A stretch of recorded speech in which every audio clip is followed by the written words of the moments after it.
নীলা বলল, তুই মনে হয় ভুলে গেছিস এটা কার অফিস এবং 1 বছরের এগ্রিমেন্টের কথা ভুলে গেছিস তাই না? আমি বললাম, সরি ম্যাম, আর কথা বলবো না। নীলা এইবার যেটা করলো সেটা দেখে আমি তো অবাক। নীলা আমার গাল টেনে দিয়ে বলল, গুড বয়, আর সরি থাপ্পড়টা দেওয়ার জন্য। কি করব বলো, তুমি তো আমার কথা শুনতেই চাও না, তাই এমন করলাম। আমি মনে মনে বললাম, এর আবার কি হলো, এত সুন্দর করে কথা বলছে কেন? যাই হোক, এমন করে কথা বললে কিন্তু ম্যামকে অনেক সুন্দর লাগে, এই আপনারা কিন্তু বলে দেন না। আমি বললাম, ম্যাম আমি কি এখন আসতে পারি? নীলা বলল, আরে দাঁড়াও, এত তারা কিসের? এই নাও 15টা ফাইল, আর অফিস টাইমের মধ্যে আমাকে শেষ করে দিবা।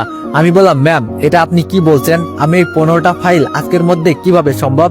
নীলা বলল, আমি এত কিছু বুঝি না, তোমার আর আমার সম্পর্ক কাজ নিয়ে। এখন আমি কাজ দিছি, তা কমপ্লিট করার দায়িত্ব তোমার, যাও। আর হ্যাঁ, কারো সাহায্য যাতে না নিতে দেখি বলে দিলাম। তারপর আমি ম্যামের কেবিন থেকে বের হতে হতে বিড়বিড় করে বললাম, শালার যে কেন যে পাকনামি করে কাজের সম্পর্কের কথাটা বললাম। এইদিকে নীলা বলল, কত বড় সাহস